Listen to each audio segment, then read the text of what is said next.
My name is Julio and I'm an addict in recovery. Hey,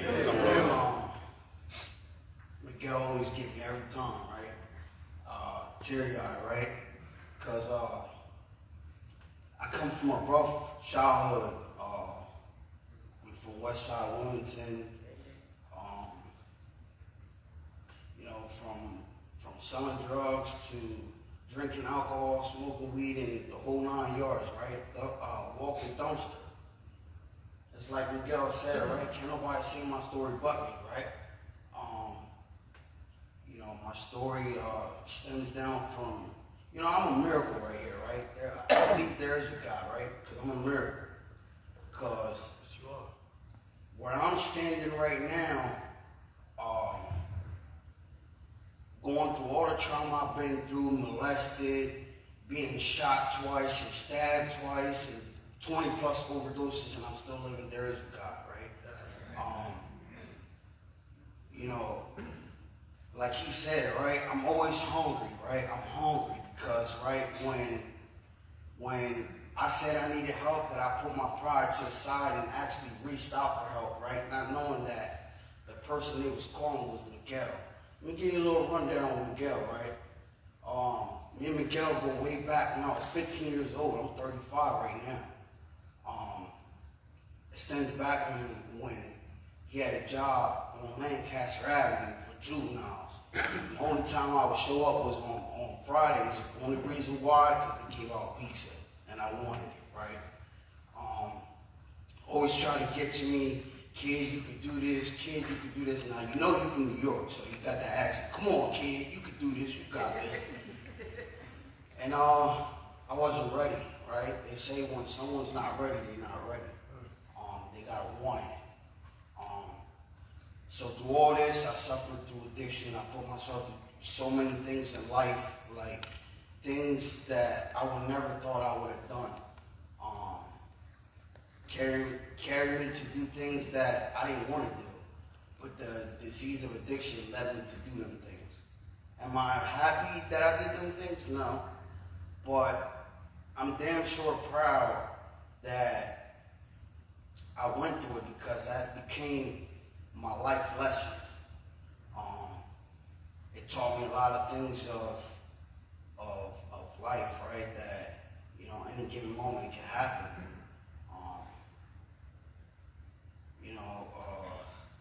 Man, this is so amazing how this works, right? Because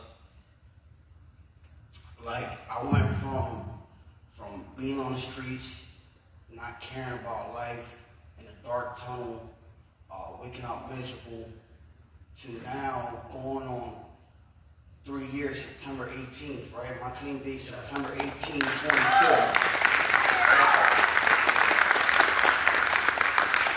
This is my longest time I've been clean, right? And through all these things, through all these years, right? These few years that I've been clean, right? It has been amazing, right? Because I couldn't be around my family because of the things I've done in my life. They disliked the things that I did. I thought I was never loved, right? It was not that I was never loved, it's because they hate seeing me like that. So I changed some things, right? They say in NA, right, change people, places, and things, right? And the minute I did that, right, things had started to unfold, right? The good things, the positive things, right? I come from being homeless and using and active addiction. Mind you, when Miguel picked me up September 17th, my clean day starts September 18th. September 17th, Miguel picked me up, took me to Kirkwood. And that's where my journey started, right? And throughout my whole time, Miguel always kept tabs on me. This man would literally email the director, hey, have him give me a call, right? And I ain't gonna lie, I was looking for excuses to get out of rehab, right? That I was in.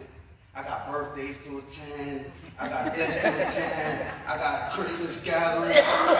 Mind you, this is September. I'm already talking about Christmas gathering. Right. But people still, kept me, like, telling me, you can do this, just give it a shot, just try it, you're gonna like it, don't give up. 5 minutes before the miracle, and 2 weeks later, I decided, I do need the help. I do need it, and I want it, because I know my capabilities. Today, where I stand at, I have a great job. I got my own business. I got my girl. I'm involved with my home group. I'm involved with activities. I'm a house manager at the sober living house where I live at. Like, I stay busy, right? I stay busy, right? Because that time when you ain't got nothing to do and boredom comes, what happens? We tend to deviate from our path, right? And that's not something that I want to do, right? I want to be diligent into my recovery, right? I want to get back what was freely given to me. And I do that day in and day out, I carry NA with me through every door that I walk in, everybody that's willing to listen. And, if I can help one person, that's what I do, right? Do I have challenges in life? Yeah, of course. We all do, While the beginning of my journey of getting clean, right?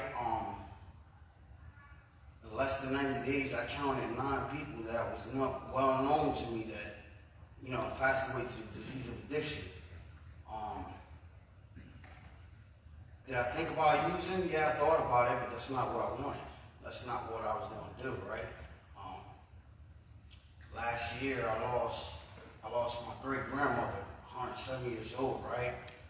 And my biggest wishes throughout my addiction is to get clean and be clean the day she passes, right? And God heard that and made it possible, right? Because I was able to be there, her last words, and I'm gonna recite her last words, right?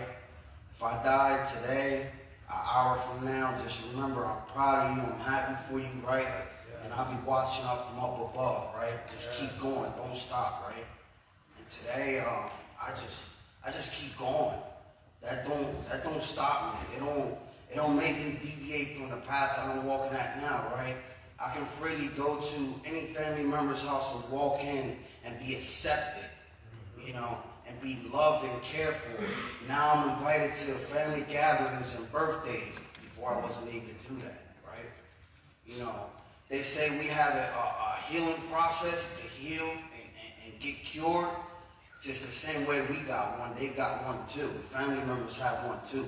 Theirs might be a little longer, right? Because they're so used to the jail talks. Yeah, I'm gonna do this, I'm gonna get a job, I'm gonna do that. And guess what? The minute we walk out them doors, the first thing we did was think about another one, another one, another one. And we played them tapes over and over and over again. They were sick and tired of hearing that, right? There's this saying, right? You're sick and tired of being sick and tired, then do something about it, right? I'm glad that I was sick and tired, right? Because I'll never forget it. September 17th, it was about 10 o'clock at night when I said, I need help. And I got picked up, right? And they took me to get the help that I needed.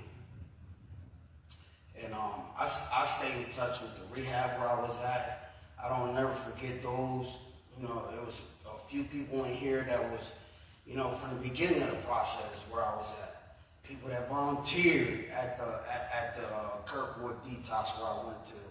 And it's so amazing that the drastic change that I've done in these going on 3 years, right? That I stand next to people that, that I don't cross paths in the beginning of when I got clean. And I stand next to them now, and it's like, they don't even remember who I am, because I was 137 pounds soaking wet. NA has taught me a new way to live, right? They had gave me the tools, right? To just keep going and just take one day at a time, right? And before me going to work every morning, right, I recite it just for the day. Live and enjoy life without the use of drugs. That's exactly what I do, right? It's because before I thought the fulfillment to having fun was to have a substance in me that is going to make me feel good and happy and be the life of the party. No, I don't need that substance to be the life of the party, because my sobriety is the most important thing for me, right? I don't need a drink, a drug to do anything, right? And I lived it, involved with NA activities, you do it. Going to craft feasts and July 4th, and you name it, been there.